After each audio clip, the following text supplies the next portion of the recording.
Gostaria de ler com os irmãos na primeira carta de João, capítulo 2, versículo 3 até o versículo de número 6.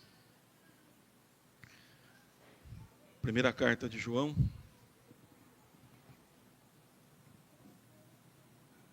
capítulo 2, do verso 3 até o verso 6.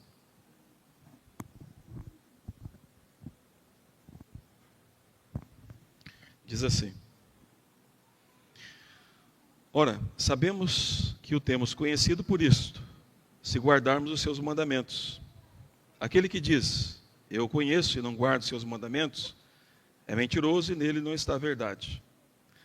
Aquele, entretanto, que guarda a sua palavra, nele verdadeiramente tem sido aperfeiçoado o amor de Deus. Nisto sabemos que estamos nele.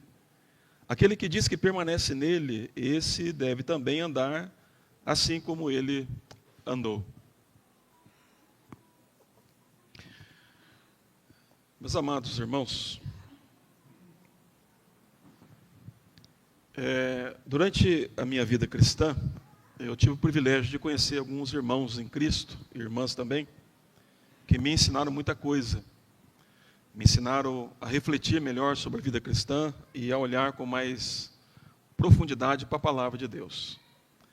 Eu me lembro que quando morava em São Paulo, tinha um amigo e ia acontecer um culto na igreja dele, de comemoração ao aniversário da igreja, e ele me convidou para ir lá. Eu morava numa região de São Paulo e tinha que ir para uma outra região, bem longe. E eu me lembro que ele me passou o endereço e ainda a gente não tinha o GPS, né? Tinha que ir meio consultar um mapa lá para poder ver aonde a igreja era. Então, fiz todo esse exercício, coloquei o papel ali e orei a Deus e fui para o culto. E pega um ônibus daqui, pega outro dali, até que no terceiro ônibus, que iria me levar perto da igreja onde ele está, eu entrei no ônibus e aí tinha um senhor sentado e eu sentei ao lado dele em silêncio, e ele também em silêncio, um homem bem vestido, e de repente ele puxou conversa comigo. Ele falou boa noite, eu falei boa noite, perguntou onde eu morava, no que eu trabalhava, expliquei para ele. Ele perguntou para onde eu estava indo, eu falei, estou indo para a igreja de um amigo meu, a igreja vai comemorar o aniversário e eu vou lá para me regozijar com ele também. E ele perguntou, mas qual igreja que é? Aí falei o nome da igreja e falei assim, eu sou o pregador lá do culto. E aí nós fomos conversando até lá. E no meio da conversa, ele falou algo que eu fiquei meio, que na época era crente novo ainda, fiquei um pouco escandalizado, né? Ele falou assim, olha, você sabe que eu fui pastor muito tempo e não era convertido. Pregava a Bíblia, ensinava a Bíblia e não era convertido. E na verdade, eu só vim à conversão, estava lendo um texto sobre o novo nascimento, e aí de repente na minha mente, algo disse, você não nasceu de novo ainda e você precisa nascer de novo. E ele falou que depois daquele momento, ele se tornou uma outra pessoa. Ele foi transformado de fato. E aquilo me deixou bastante encabulado. Falei, como assim, né? Ser pastor e não ser convertido? É possível? Me lembro de uma outra ocasião que participei de uma escola dominical, e aí o pregador ali, o que estava ensinando, estava falando sobre céus e assim por diante. Depois terminou a escola dominical, e uma das pessoas que estavam ali, que já era crente, bem antigo naquela igreja, o professor perguntou para ela assim, se você morrer agora, para onde você vai? A pessoa pensou, ela falou assim, eu acho que eu vou para o céu. E daí ele insistiu na pergunta e disse, por que você acha que você vai para o céu? Daí ela disse, porque eu vim à escola dominical. Essa foi a resposta que a pessoa deu ali naquele momento. Eu tinha um parente, e sempre que eu podia conversar com ele sobre o Evangelho, eu falava com ele do Evangelho. E numa das conversas, eu estava questionando a vida dele com Deus. Ele diz, olha, deixa eu dizer uma coisa para você, eu não sou um frequentador de igreja, mas eu faço a oração do Pai Nosso. E insistindo com ele, eu perguntava, mas você conhece Cristo? Ele diz, olha, eu não conheço Cristo, mas ele me conhece. Então, pelas coisas que eu faço, eu acredito que eu terei um lugar lá no céu. E eu estou citando esses exemplos aqui que são reais, porque, irmãos, uma das coisas que nós muitas vezes percebemos no cristianismo atual é a falta de segurança e a falta de convicção que crentes têm. Houve um tempo que tanto crianças quanto adultos, tanto jovens quanto velhos, eles tinham as mesmas convicções, tinham as mesmas certezas. Eles sabiam porque eles eram crentes, eles sabiam o que eles tinham que fazer como crentes, e eles sabiam para onde iam quando eles fossem chamados por Deus. E acredito que João ele está dando para nós aqui alguma coisa para nós pensarmos a respeito de como é que eu tenho certeza que eu sou um cristão verdadeiro. Veja bem, eu não estou falando aqui de um frequentador de igreja. Um crente vai frequentar a igreja sim. Também não estou falando de alguém que foi batizado, também não é isso. Um crente vai se batizar, mas não é isso que eu estou falando ainda. Eu não estou falando aqui de alguém que ora. Ímpios também oram. O que eu estou falando aqui é se de fato você tem convicção que você é um cristão verdadeiro. E se você tem essa convicção, por que você chegou nessa conclusão? E creio que é isso que Pedro quer nos ensinar, ou melhor, que João quer nos ensinar aqui. E uma das coisas que João ensina a respeito da vida cristã é que a vida cristã é uma vida de certeza, de convicção e de segurança. Observe no versículo de número 3, como que ele começa o verso aí. Ele diz assim: ora, sabemos que temos conhecido por isto. Observe a ênfase que João dá aí. Ele diz: ora, sabemos que o temos conhecido. Veja bem, ele não diz que acha que conhecia Cristo. Ele não diz que talvez ele conhecia Cristo. Ele não diz que possivelmente ele conhecia Cristo. Ele diz: sabemos. Sabemos. Isto é certeza. Isto é convicção. Isto é segurança. Aqui está um homem certo da fé que ele tinha. Aqui está um homem que é certo e seguro do Senhor que ele tinha. Aqui está um homem que está convicto e uma convicção tão grande que nada pode abalar de quem ele cria ou em quem ele cria. Então ele diz: sabemos que o temos conhecido. Sabemos que o temos conhecido. Então, como que eu tenho certeza, e até aqui uma redundância, né? Que eu sou um convertido de fato. Que de fato eu fui regenerado. Que de fato eu fui transformado por Deus. Que de fato agora eu tenho uma nova mente, um novo coração. Que de fato o Espírito de Deus habita em mim. Que de fato eu sou um filho de Deus, um herdeiro de Deus. Que de fato Cristo é o meu Salvador. João diz: ora, sabemos que o temos conhecido. Convicção, certeza, segurança. Esse homem que um dia foi frágil, agora se torna uma rocha. Esse homem que um dia foi duvidoso, agora é um homem convicto. Esse homem que um dia era medroso, agora se tornou um homem corajoso. Esse homem que um dia foi covarde, agora ele está dizendo para a igreja, exortando a igreja: sabemos. Nós estamos certos que nós o conhecemos. Nós sabemos quem ele é. Tá por isso que ele começa o verso, melhor, o capítulo 1 de João, dizendo: olha, nós ouvimos, nós vimos, nós contemplamos e nós tocamos. E ele diz: e nós anunciamos aquilo que vimos, tocamos e contemplamos, que é o Senhor Jesus. Então, a primeira coisa que você precisa ter no seu coração, e eu quero dizer para você, eu não quero te aterrorizar não, mas se você perdeu o sono é um bom sinal, é um bom sinal. Você não pode sair daqui sem ter a convicção se você conhece Cristo ou não. Se você de fato tem um conhecimento de Cristo, se você tem certeza dessa verdade do Evangelho que salva, que restaura, que perdoa pecados, que purifica, que transforma o coração. E João está mostrando para a igreja e dizendo para a igreja: sabemos que o temos conhecido. Você sabe disso? Você conhece isso? Você tem experimentado disso? Você tem entendido o que é a vida cristã?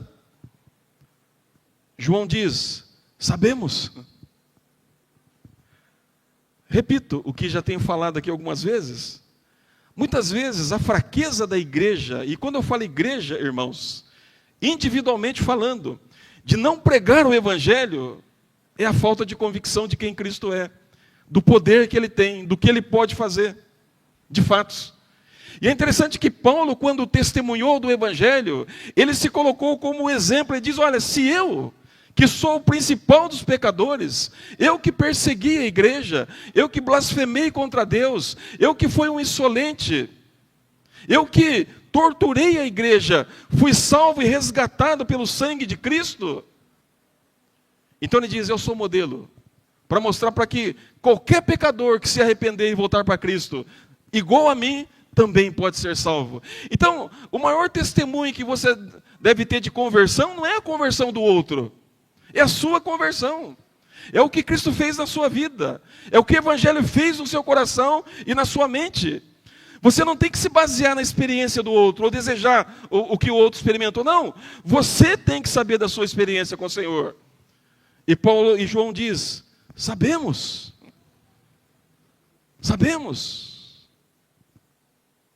Então, irmãos, a primeira indicação que nós somos cristãos verdadeiros é a convicção que o Espírito de Deus coloca em nosso coração, de quem Deus é, de quem Cristo é, de quem o seu Espírito é, e a sua palavra também. Por isso que tentar convencer alguém que a palavra de Deus é inspirada é uma loucura. Porque quem faz isso é a obra do Espírito Santo. E quando o Espírito Santo convence uma pessoa, ela é convencida. Ela vai olhar para as Escrituras como palavra de Deus. Ela vai olhar para Cristo como seu Salvador. Ela vai olhar para Deus como aquele que o elegeu antes da fundação do mundo. Ela vai olhar para o Espírito Santo entendendo que Ele é o poder que opera em nós, que nos dá vida, que nos dá coragem, que nos dá intrepidez e capacidade para vivermos a vida cristã. Ele vai perceber essa presença na sua vida. Ele vai experimentar da comunhão do Espírito. Mas por que isso acontece? Porque João diz: sabemos. Pergunto para você: você sabe? Você tem certeza? Você tem convicção disso? Você tem entendido isso claramente? Isso é claro para você? Você tem certeza do que você está lendo e pregando? É isso mesmo que Deus fez em você? Então João diz: sabemos. Mas o que ele sabe aí? O que ele está convicto? Ele diz: sabemos que o temos conhecido por isto, se guardamos os seus mandamentos. Observe que ele diz: sabemos que o temos conhecido. É interessante, irmãos, que a palavra conhecimento aqui não é algo que envolve só o intelecto. É uma experiência de duas pessoas se relacionando.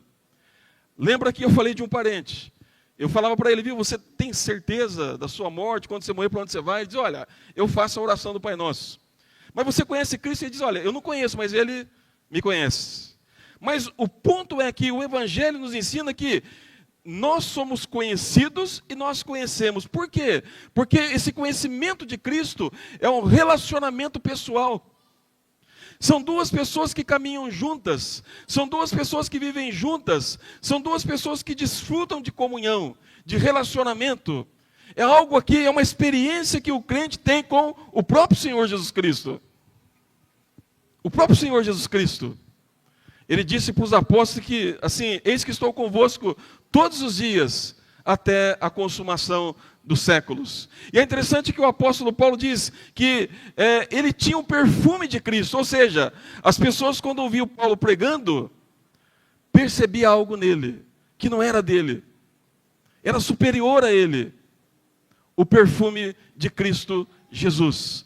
Então a ideia de conhecimento aqui, meus amados irmãos, não é algo que está no intelecto apenas, mas é algo que tomou o intelecto da pessoa e também o coração da pessoa.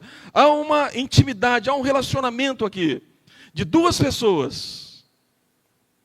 Elas conversam, elas riem, elas choram, elas cantam, elas louvam.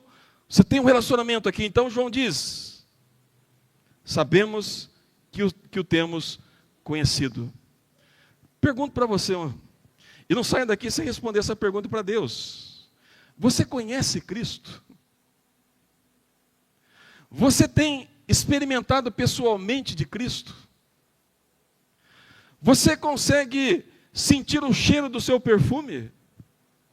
Você consegue contemplar o brilho da glória que Ele tem? Você consegue olhar para as Escrituras e dizer, sim, Ele está aqui comigo. Sim, eu posso perceber isso. Sim, eu posso experimentar isso. Sim. Ele é exatamente aquilo que diz as Escrituras. Ele é o eterno Filho de Deus.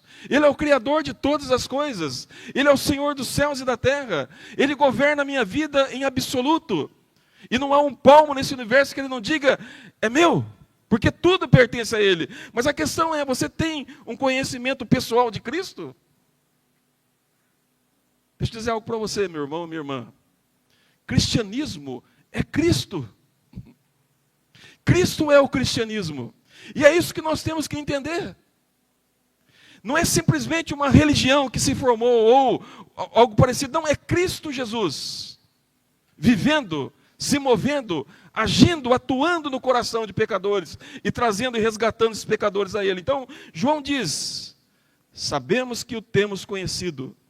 Relacionamento, intimidade, comunhão. Comunhão. Pergunto para você, você conhece Cristo? Você tem experimentado de Cristo? Você tem visto Cristo na sua vida? O seu agir, o seu atuar, a sua bondade, o seu amor? Você tem experimentado disso? Então, João diz, eu tenho convicções e eu tenho conhecimento de quem é o meu Salvador. Agora observe, irmãos, que uma outra coisa acontece. Quando nós temos convicções, quando nós conhecemos pessoalmente a Cristo, João diz aí, ora, sabemos que o temos conhecido por isto. Aí ele vai dizer, se guardarmos os seus mandamentos. Jesus, quando estava olhando para a multidão que estava cansada e oprimida pelo legalismo dos fariseus, da religião judaica, Jesus olhou para aquele povo e diz assim, vinde a mim. E essa é uma expressão importante, porque também indica comunhão, relacionamento. Ele está chamando pessoas para vir até Ele. Vinde a mim, vós que estáis cansados e sobrecarregados, e eu vos aliviarei. Aí ele diz, tomai sobre vós o meu jugo e aprendei de mim, porque sou manso e humilde de espírito. E ele diz, e achareis descanso para a vossa alma. E aí, qual é a razão do descanso? Ele diz, porque o meu jugo é suave e o meu fardo é leve. Jugo e fardo, irmãos, tem a ver com a palavra. A palavra nos amarra a Cristo. A palavra nos coloca junto com Cristo. A palavra de Cristo traz descanso para a nossa alma, para o nosso coração. Ou seja, aquilo que um legalismo não pode fazer, que nenhuma instituição pode fazer, somente Cristo faz. Então ele diz, por que nós sabemos que nós o conhecemos? Ele diz, porque nós guardamos os seus mandamentos. Ou seja, esses homens conheciam a palavra do Senhor. Esses homens obedeciam a palavra do Senhor. E não era uma obediência que era levada por uma, vamos dizer assim, por uma obrigação somente. Aquilo que você talvez levanta e, nossa, eu tenho que orar, eu tenho que ler a Bíblia, eu tenho que ir para a igreja, eu tenho... Não, é uma obediência que te leva a você fazer com alegria, com satisfação. É interessante que quando Paulo apanhou lá na prisão, é dito que ele cantava. Ele estava amarrado, tanto ele e Silas, e cantavam a Deus louvores. Por que esses homens eram assim? Ou assim? Eram melhores do que nós? Não, eram pecadores. Mas porque eles conheciam o Senhor. E a palavra do Senhor não se tornou pesada para eles. Pelo contrário, trazia alívio e descanso para o coração deles. Então, observe aqui que eu sei que eu o conheço, eu tenho convicções, e João diz, porque nós guardamos os seus mandamentos. Não é que ele decorava o mandamento e depois recitava. Existem algumas coisas na igreja que elas são boas, mas elas têm que ser feitas com cuidado. Não basta você só decorar as Escrituras. Você precisa entendê-las. Entender o que o texto está dizendo. O que ele está falando. Porque Satanás cita as Escrituras. Quando ele tentou a Cristo, ele fez isso. Se tu és o Filho de Deus, lança-te abaixo, porque está escrito. Aos teus anjos dará ordem a teu respeito, para que te tome na mão e não te deixe tropeçar em nenhuma pedra. Ele citou as Escrituras. Mas ele não tinha experimentado e nunca experimentou do poder das Escrituras. Então, no caso aqui, João diz, nós guardamos os seus mandamentos.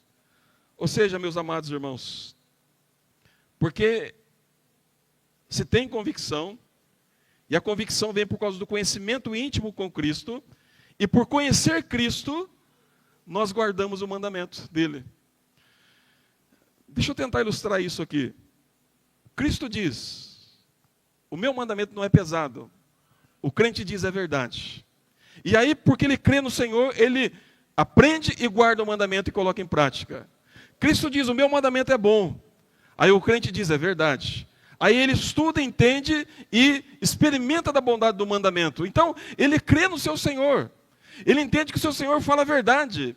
E essa verdade é poderosa para mudá-lo. Então ele diz, guardamos os seus mandamentos. Deixa eu perguntar para você. Quem você tem obedecido? A Cristo ou ao seu coração? A Cristo ou a sua mente? A Cristo ou as tradições humanas? A Cristo ou alguma ideologia qualquer? O crente guarda as Escrituras.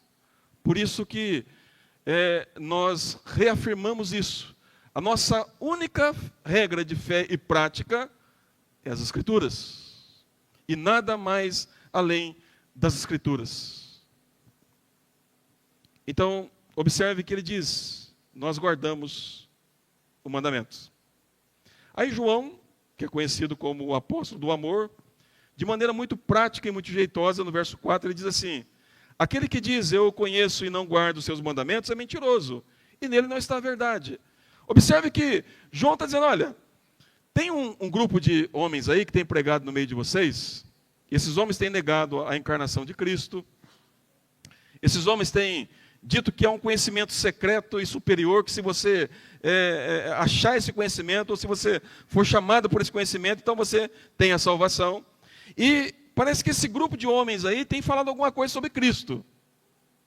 Mas tem um problema neles. Porque eles dizem assim, olha, nós conhecemos Cristo, mas eles não obedecem os mandamentos. Aí João jeitosamente diz, são mentirosos. Não são verdadeiros. Não são convertidos coisa alguma. Não foram transformados pelo Espírito Santo coisa alguma. Não foram eleitos por Deus coisa alguma. Cristo não morreu por eles. Porque se de fato Cristo tivesse feito isso, tanto o Pai, quanto o Filho, quanto o Espírito Santo, estes homens que estão dizendo que conhecem ao Senhor, mas negam, desobedecendo os seus mandamentos, eles na verdade seriam como nós, convictos, conhecedores de Cristo, e guardadores dos seus mandamentos. Deixa eu perguntar para você, meu irmão, minha irmã. Você obedece os mandamentos? Eu leio a Bíblia. É bom. Você precisa ir mais longe. Você precisa conhecê-la profundamente. Você precisa analisá-la profundamente.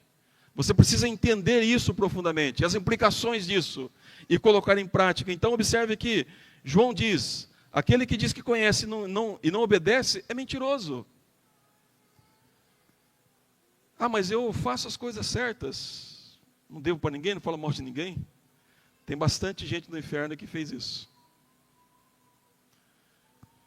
E você deve fazer isso, mas isso não te salva. Isso não te leva para os céus. O que te leva para os céus é Cristo. É Cristo. E somente Cristo. Versículos 5 e 6, João continua e nós vamos concluindo aqui. Ele diz, aquele entretanto, veja bem que ele repete, João aprendeu com Cristo isto, e ele repete. Aquele, entretanto, que guarda a sua palavra e mandamento aqui é a mesma coisa. Nele verdadeiramente tem sido aperfeiçoado o amor de Deus. Nisto sabemos que estamos nele. Duas coisas importantes aqui. Observe, os irmãos, que no versículo 1 do capítulo 2, João usa uma linguagem aqui pastoral e carinhosa para com a igreja. Só lembrar os irmãos aqui que quando João fala filhinhos, jovens, ele está falando para toda a igreja. Ele está chamando a igreja de filhinhos, ele está chamando a igreja de jovens, então ele usa para todos. Então ele diz aqui, filhinhos meus, estas coisas vos escrevo para que não pequeis. Agora, observe o que ele diz, se todavia alguém pecar, temos advogado junto ao Pai, Jesus Cristo justo. Então, observe que João está dizendo, como que eu sei que Deus me ama? Como que eu sei que, de fato, Deus me amou e me ama? Ele diz, nós temos um advogado junto ao Pai, Cristo Jesus.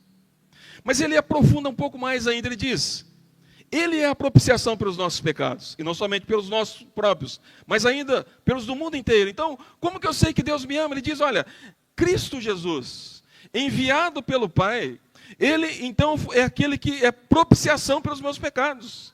Ou seja, é ele que paga a minha dívida, é ele que sofreu em meu lugar, foi ele que morreu em meu lugar, foi ele que deu sua vida em meu lugar.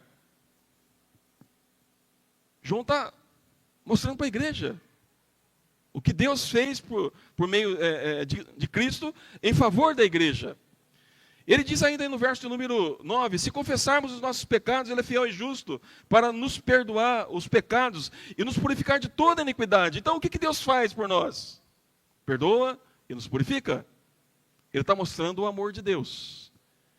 Então, o que João quer dizer que o amor de Deus é aperfeiçoado em nós? Ou seja, quando nós guardamos os mandamentos, que é a palavra de Deus, quando nós estudamos os mandamentos, ou a Bíblia, nós vemos o amor de Deus por nós em Cristo. Ou seja, e isso fortalece o nosso coração. Isso fortalece a nossa fé.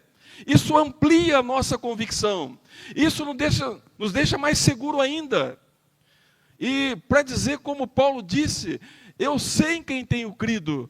Eu estou certo que ele é poderoso para guardar o meu depósito até aquele dia. Ou então em outro momento ele diz que Cristo, e somente Cristo, é aquele que guarda o seu depósito até aquele dia. Eu estou bem certo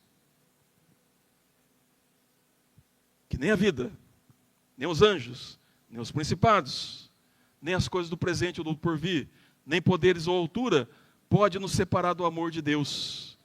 Por que Deus daria o filho dele, faria tudo o que ele fez com o filho dele, para depois dizer, olha, vou embora.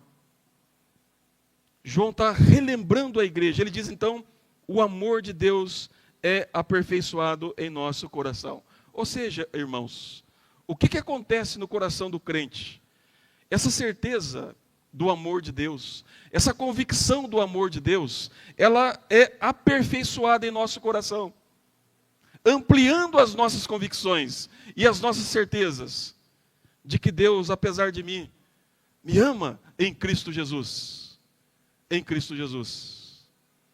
Eu pergunto para você, você tem certeza desse amor? Você tem experimentado desse amor? Há pouco tempo alguém me ligou e disse assim, olha, Deus me ama. Falei, que bom, eu também me sinto amado. E brincando ali, eu brinquei, mas por que você está falando isso? Porque eu merecia tantas coisas ruins, e Deus não tem feito isso comigo. Cada dia que eu levanto, cada dia que eu analiso o meu coração à luz das Escrituras, cada dia que eu me olho no espelho das Escrituras, eu digo, mas por que Deus fez isso? Aí ele olha para a Bíblia. Ele diz, Cristo foi enviado por mim. Então João diz que o amor é aperfeiçoado. Agora observe novamente o que ele diz aí no finalzinho. nisto sabemos que estamos nele. Estar em Cristo, irmãos, é a nossa união com Ele. E por que é bom a gente saber que nós estamos em Cristo? Eu vou explicar para você o porquê. Quando esse amigo ligou e disse, olha, Deus me ama, né? E aí ele começou a contar algumas coisas, né? Ele falou assim, olha, eu nunca tive tanta paz no coração, porque eu levanto, e eu sei que quando Deus olha para mim, Ele vê Cristo, o amor de Cristo, a bondade de Cristo, as virtudes de Cristo, e por causa disso, Ele me aceita em Cristo Jesus. Como se, de fato, aquelas virtudes de Cristo, de fato, fossem minhas. Então eu estou seguro, porque eu estou em Cristo. Então, por eu estar em Cristo, eu sou aceito diariamente pelo Senhor. Sem medo, sem pavor, sem espanto. Mas ele diz, eu estou em Cristo. Eu estou unido a Ele. As suas virtudes, quem Ele é agora está sobre mim. E quando Deus olha para mim, Ele vê Cristo. As virtudes de Cristo sobre nós. A justiça de Cristo que foi colocada sobre nós. E por fim, meus irmãos, ele vai dizer o seguinte. Quando a pessoa sabe, quando a pessoa conhece, quando a pessoa guarda, quando a pessoa entende o amor de Deus, quando ela compreende que ela está em Cristo, que ela não é destruída ou arrasada por causa de Cristo, ela diz, ela vai fazer isso aqui no verso 6. Aquele que diz que permanece nele, que está unido a ele, o que foi unido a ele, esse também, ou esse deve também andar assim como ele andou. Aqui está o teste moral. Deixa eu dizer uma coisa para você, meu irmão. Nunca faça o que eu vou dizer aqui. Nunca olhe para a pessoa, ou julgue ela à luz do que você é, ou julgue você à luz do que uma pessoa é. Por mais virtuoso que uma pessoa seja, ela é pecadora. E ela não pode expressar nada mais além do que outros. Mas quando você quiser se julgar mesmo, o seu amor, o que você é, olhe para Cristo. E pergunte para você, eu amo como Cristo? Eu sou misericordioso ou misericórdia como Cristo foi? Eu sou alguém que confia no Pai como Cristo confiou? Eu sou tão bom quanto Cristo foi bom? É claro que quando você fizer isso, você vai ter uma surpresa. Você vai dizer como Paulo disse, miserável homem que sou. E eu vou dizer uma coisa para você, quanto mais perto de Cristo nós estamos, mais nós vamos falar, miserável homem que sou. Principal dos pecadores. Quanto mais perto, mais vamos ver quem nós somos. Mas há um ponto interessante aqui, que João diz. Aquele que conhece Cristo, ele diz, vai andar como Cristo andou. Enoque conhecia Deus, e ele andou com Deus. Noé conhecia Deus, e ele andou com Deus. Por isso que aparecem as virtudes de Noé. Era um homem justo e íntegro, porque ele andava com Deus. Quando nós andamos com Cristo, nós queremos ser imitadores de Cristo. Pais, seus filhos, muitas vezes vai querer buscar um modelo lá fora. Talvez um Neymar, talvez uma apresentadora de televisão, talvez algo qualquer. Ah, eu sou assim porque os meus amigos são. Faz o seguinte, chama eles e mostre a beleza de Cristo, a grandeza de Cristo, e mostre para eles que o modelo que Deus aceita é Cristo Jesus. Ensine-os a ser imitadores de Cristo.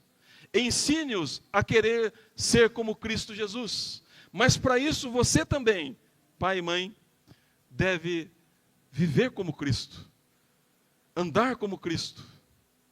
Porque é natural que aquele que é o maior, que nos influencie, nós vamos exatamente querer ser igual àquele que é maior, aquele que é virtuoso, aquele que é grandioso, aquele que é belo aos olhos de Deus, Cristo Jesus. Então João diz, aquele que permanece nele, esse deve também andar assim como ele andou. Pergunto para você, você tem sido um imitador de Cristo? Você tem sido uma imitadora de Cristo? Ou pelo menos você tem tentado ser assim? Eu não falo palavrão. Não é isso que estou perguntando. Estou perguntando para você se você tem imitado Cristo, as virtudes de Cristo, e tem buscado ser como Cristo é. Como eu sei que sou crente? Primeiro, Deus nos dá convicções. Segundo, Deus nos revela pessoalmente o seu Filho. Terceiro, Deus, por meio do seu Espírito e da regeneração, nos habilita a guardar os seus mandamentos.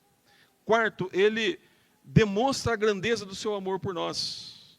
Quinto, Ele nos une a Cristo.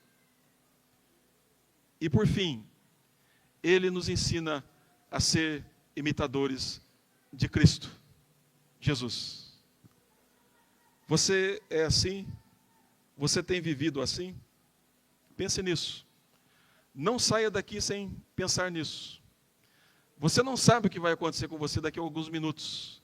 Pode ser que você seja chamado à presença de Deus. Mas quando você for à presença de Deus, você vai ter que responder para Ele. Por que você está aqui? E se a resposta não for aquilo que Ele quer ouvir, você não vai ficar lá. Porque todos que entraram lá vão dizer para o Senhor, eu estou aqui por causa do teu Filho Jesus. Tão somente por causa dele. Eu segui, eu amei, porque ele me amou primeiro. Então pense nisso, meu irmão, minha irmã, e você que me ouve nesta noite. Não saia daqui sem responder isso para Deus.